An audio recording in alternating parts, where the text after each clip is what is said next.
Section 10 of The Idea of Progress by J. B. Berry. The General Progress of Man, Abbé de Saint-Pierre. The revolutionary speculations on the social and moral condition of man which were the outstanding feature of the 18th century in France, and began about 1750, were the development of the intellectual movement of the 17th, which had changed the outlook of speculative thought. It was one continuous rationalistic movement. In the days of Racine and Perrault, men had been complacently conscious of the enlightenment of the age in which they were living, and as time went on, this consciousness became stronger and acuter. It is a note of the age of Voltaire. In the last years of Louis XIV, and in the years which followed, the contrast between this mental enlightenment and the dark background, the social evils and miseries of the kingdom, the gross misgovernment and oppression, began to insinuate itself into men's minds. What was the value of the achievements of science and the improvement of the arts of life if life itself could not be ameliorated?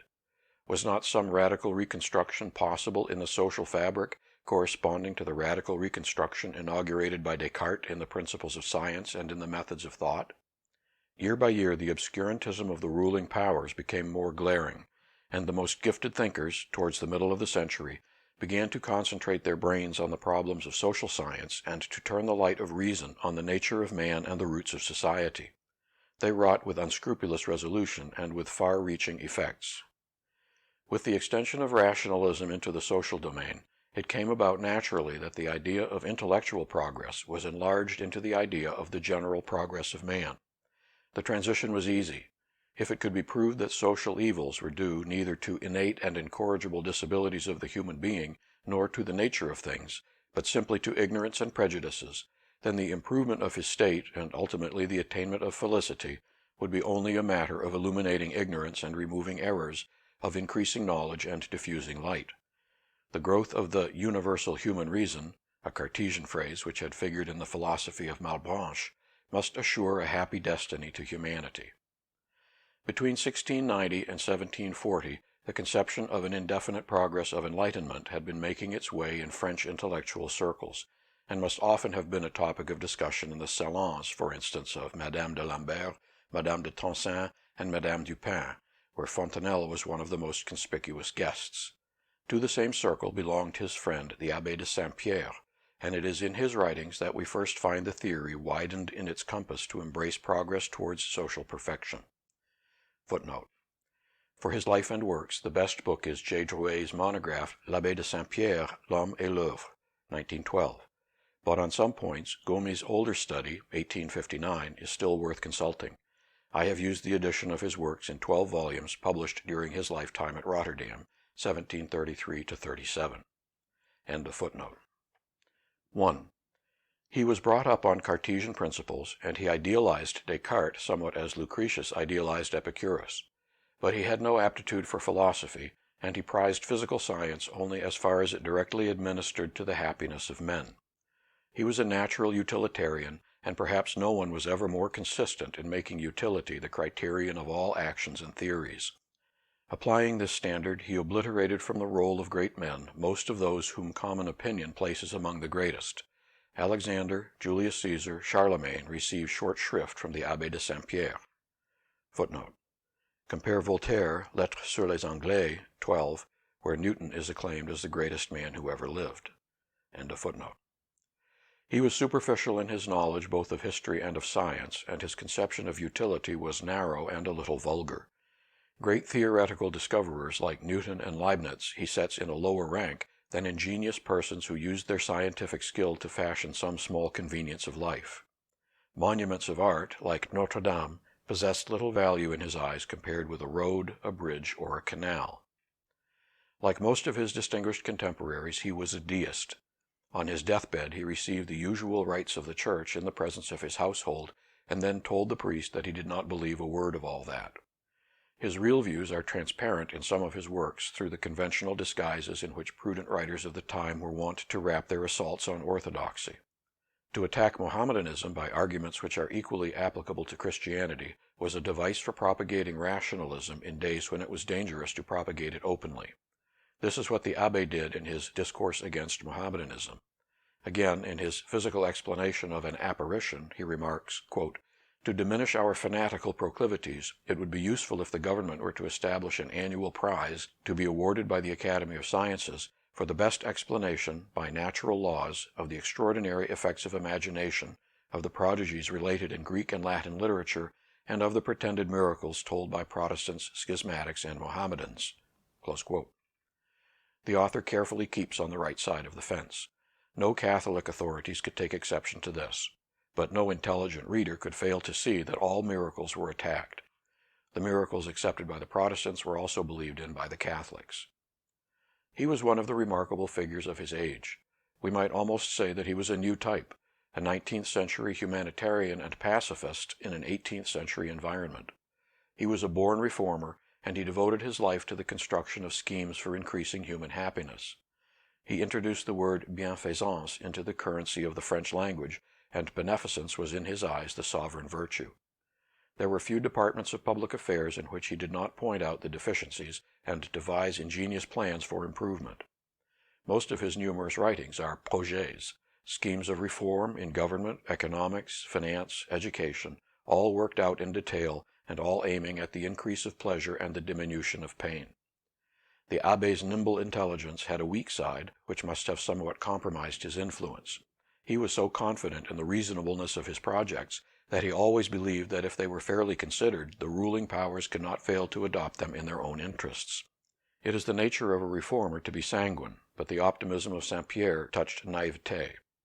Thousands might have agreed with his view that the celibacy of the Catholic clergy was an unwholesome institution, but when he drew up a proposal for its abolition and imagined that the Pope, unable to resist his arguments, would immediately adopt it, they might be excused for putting him down as a crank who could hardly be taken seriously. The form in which he put forward his memorable scheme for the abolition of war exhibits the same sanguine simplicity. All his plans, Rousseau observed, showed a clear vision of what their effects would be, but he judged like a child of means to bring them about. But his abilities were great, and his actual influence was considerable. It would have been greater if he had possessed the gift of style. 2. He was not the first to plan a definite scheme for establishing a perpetual peace. Long ago, Émeric Crousset had given to the world a proposal for a universal league, including not only the Christian nations of Europe, but the Turks, Persians, and Tartars, which by means of a court of arbitration sitting at Venice should ensure the settlement of all disputes by peaceful means. Footnote: Le Nouveau Ciné, Paris, 1623. It has recently been reprinted with an English translation by T. W. Balch, Philadelphia, 1909. End of footnote. The consequence of universal peace, he said, will be the arrival of, quote, "that beautiful century which the ancient theologians promise after there have rolled by 6,000 years. For they say that then the world will live happily and in repose. Now it happens that that time has nearly expired, and even if it is not, it depends only on the princes to give beforehand this happiness to their peoples." Close quote. Later in the century, others had ventilated similar projects in obscure publications, but the Abbé does not refer to any of his predecessors. He was not blinded by the superficial brilliancy of the reign of Louis XIV to the general misery which the ambitious war policy of that sovereign brought both upon France and upon her enemies. His Annales politiques are a useful correction to the Siècle de Louis XIV.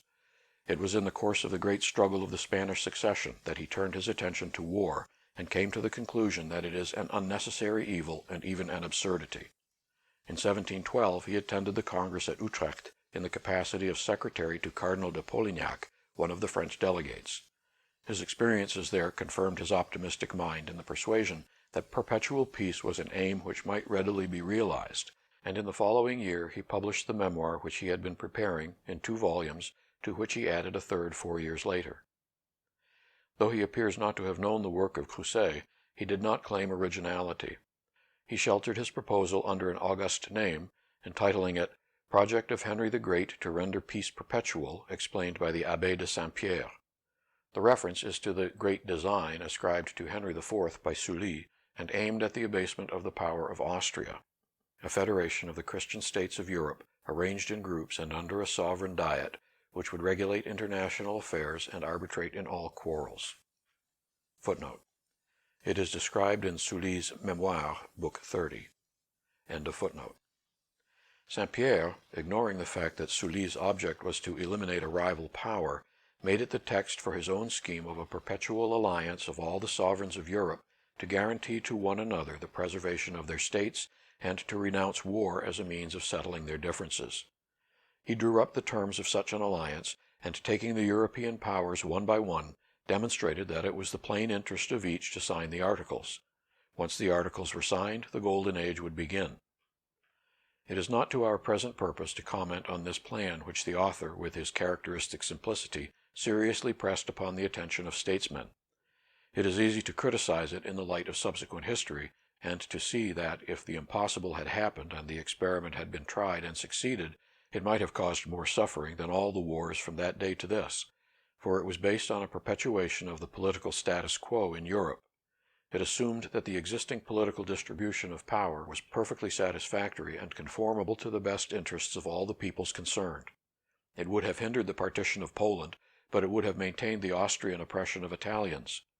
The project also secured to the sovereigns the heritage of their authority and guarded against civil wars. This assumed that the various existing constitutions were fundamentally just. The realization of the scheme would have perpetuated all the evils of autocratic governments. Its author did not perceive that the radical evil in France was irresponsible power. It needed the reign of Louis XV and the failure of attempts at reform under his successor to bring this home. The Abbé even thought that an increase of the despotic authority of the government was desirable, provided this were accompanied by an increase in the enlightenment and virtue of its ministers. In 1729 he published an abridgment of his scheme, and here he looks beyond its immediate results to its value for distant posterity. No one, he says, can imagine or foresee the advantages which such an alliance of European states will yield to Europe 500 years after its establishment. Now we can see the first beginnings, but it is beyond the powers of the human mind to discern its infinite effects in the future. It may produce results more precious than anything hitherto experienced by man. He supports his argument by observing that our primitive ancestors could not foresee the improvements which the course of ages would bring in their rudimentary arrangements for securing social order. 3. It is characteristic that the Abbé de Saint-Pierre's ideas about progress were a byproduct of his particular schemes. In 1773 he published a Project to Perfect the Government of States, and here he sketched his view of the progressive course of civilization. The old legend of the Golden Age, when men were perfectly happy, succeeded by the ages of silver, bronze, and iron, exactly reverses the truth of history. The age of iron came first, the infancy of society, when men were poor and ignorant of the arts. It is the present condition of the savages of Africa and America. The age of bronze ensued, in which there was more security, better laws, and the invention of the most necessary arts began.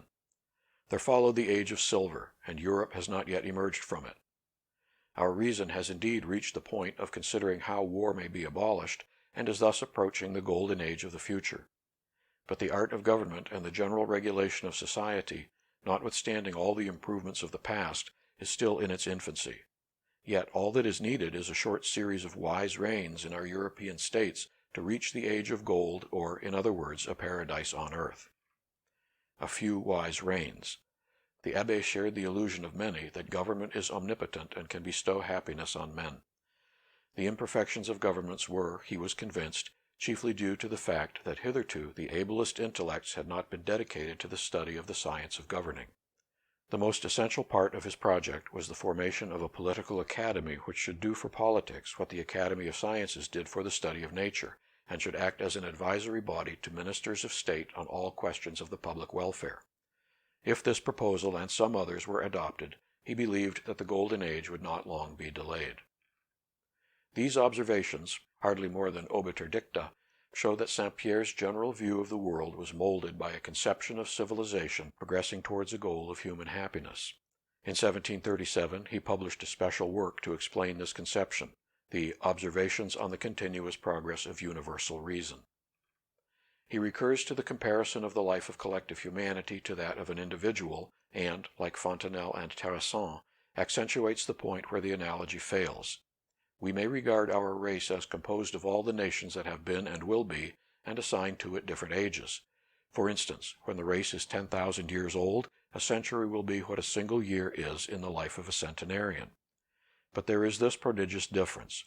The mortal man grows old and loses his reason and happiness through the enfeeblement of his bodily machine, whereas the human race, by the perpetual and infinite succession of generations, will find itself at the end of 10,000 years more capable of growing in wisdom and happiness than it was at the end of 4,000.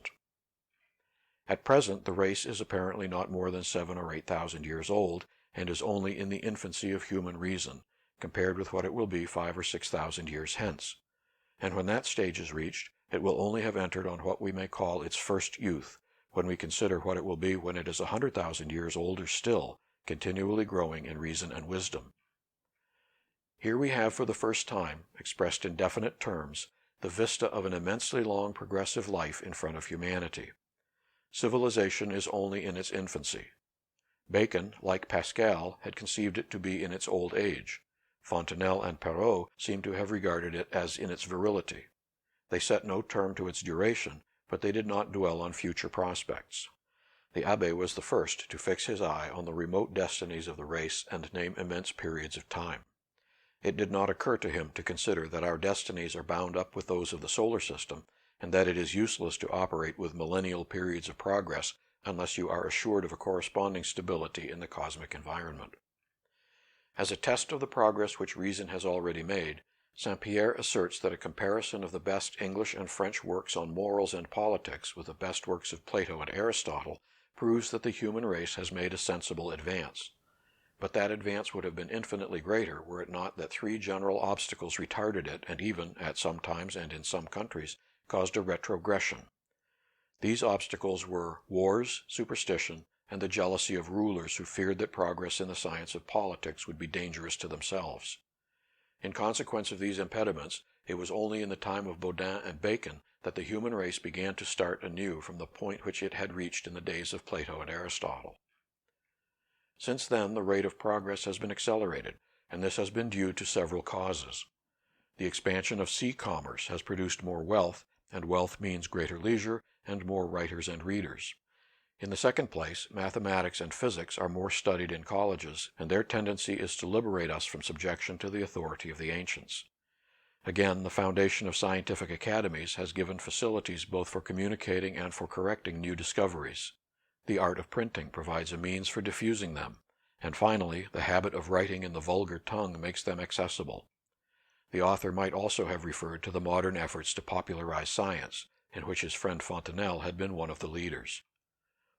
He proceeds in this connection to lay down a rather doubtful principle that in any two countries the difference in enlightenment between the lowest classes will correspond to the difference between the most highly educated classes. At present, he says, Paris and London are the places where human wisdom has reached the most advanced stage. It is certain that the 10 best men of the highest class at Ispahan or Constantinople will be inferior in their knowledge of politics and ethics to the 10 most distinguished sages of Paris or London. And this will be true in all classes.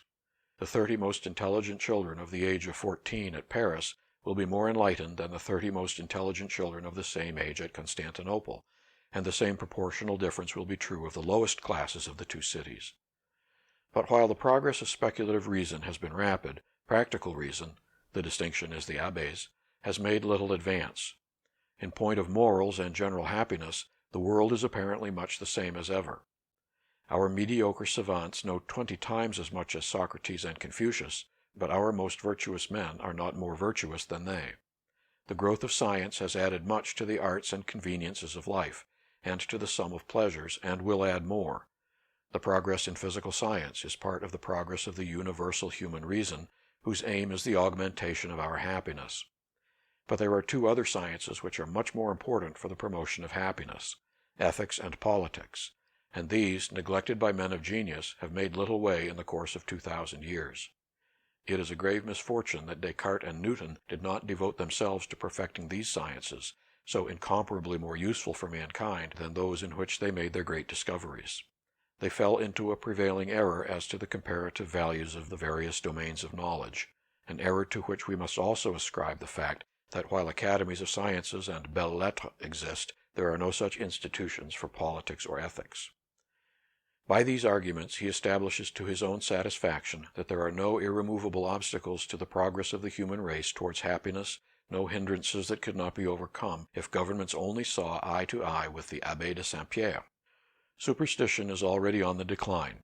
There would be no more wars if his simple scheme for permanent peace were adopted. Let the state immediately found political and ethical academies. Let the ablest men consecrate their talents to the science of government, and in 100 years we shall make more progress than we should make in 2000 at the rate we are moving. If these things are done, human reason will have advanced so far in 2 or 3 millenniums that the wisest men of that age will be as far superior to the wisest of today as these are to the wisest African savages. This perpetual and unlimited augmentation of reason will one day produce an increase in human happiness which would astonish us more than our own civilization would astonish the Kafirs. 4. The Abbé de Saint-Pierre was indeed terribly at ease in confronting the deepest and most complex problems which challenge the intellect of man. He had no notion of their depth and complexity, and he lightly essayed them, treating human nature as if it were an abstraction, by a method which he would doubtless have described as Cartesian.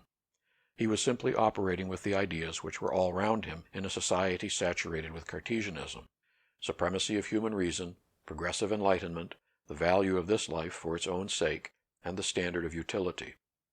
Given these ideas and the particular bias of his own mind, it required no great ingenuity to advance from the thought of the progress of science to the thought of progress in man's moral nature and his social conditions. The omnipotence of governments to mold the destinies of peoples, the possibility of the creation of enlightened governments, and the indefinite progress of enlightenment, all articles of his belief, were the terms of an argument of the Sorites form, which it was a simple matter to develop in his brief treatise. But we must not do him injustice. He was a much more considerable thinker than posterity for a long time was willing to believe. It is easy to ridicule some of his projets, and dismiss him as a crank who was also somewhat of a bore. The truth, however, is that many of his schemes were sound and valuable. His economic ideas, which he thought out for himself, were in advance of his time, and he has even been described by a recent writer as un contemporain égaré au XVIIIe siècle. Some of his financial proposals were put into practice by Turgot, but his significance in the development of the revolutionary ideas which were to gain control in the second half of the 18th century has hardly been appreciated yet, and it was imperfectly appreciated by his contemporaries. It is easy to see why. His theories are buried in his multitudinous projets. If, instead of working out the details of endless particular reforms, he had built up general theories of government and society, economics and education, they might have had no more intrinsic value, but he would have been recognized as the precursor of the encyclopedists. For his principles are theirs: the omnipotence of government and laws to mold the morals of peoples, the subordination of all knowledge to the goddess of utility, the deification of human reason, and the doctrine of progress. His crude utilitarianism led him to depreciate the study of mathematical and physical sciences, notwithstanding his veneration for Descartes, as comparatively useless, and he despised the fine arts as waste of time and toil which might be better spent. He had no knowledge of natural science, and he had no artistic susceptibility. The philosophers of the Encyclopedia did not go so far, but they tended in this direction. They were cold and indifferent towards speculative science, and they were inclined to set higher value on artisans than on artists. In his religious ideas, the Abbé differed from Voltaire and the later social philosophers in one important respect, but this very difference was a consequence of his utilitarianism. Like them, he was a deist, as we saw. He had imbibed the spirit of Bayle and the doctrine of the English rationalists, which were penetrating French society during the later part of his life. His God, however, was more than the creator and organizer of the encyclopedists. He was also the Dieu vengeur et rémunérateur in whom Voltaire believed. But here his faith was larger than Voltaire's. For while Voltaire referred the punishments and rewards to this life, the Abbé believed in the immortality of the soul in heaven and hell. He acknowledged that immortality could not be demonstrated, that it was only probable, but he clung to it firmly and even intolerantly. It is clear from his writings that his affection for this doctrine was due to its utility, as an auxiliary to the magistrate and the tutor, and also to the consideration that paradise would add to the total of human happiness. But though his religion had more articles, he was as determined a foe of superstition as Voltaire, Diderot, and the rest. He did not go so far as they in aggressive rationalism. He belonged to an older generation, but his principles were the same. The Abbé de Saint-Pierre thus represents the transition from the earlier Cartesianism, which was occupied with purely intellectual problems, to the later thought of the 18th century, which concentrated itself on social problems. He anticipated the humanistic spirit of the encyclopedists who were to make man, in a new sense, the center of the world. He originated, or at least was the first to proclaim, the new creed of man's destinies in definite social progress.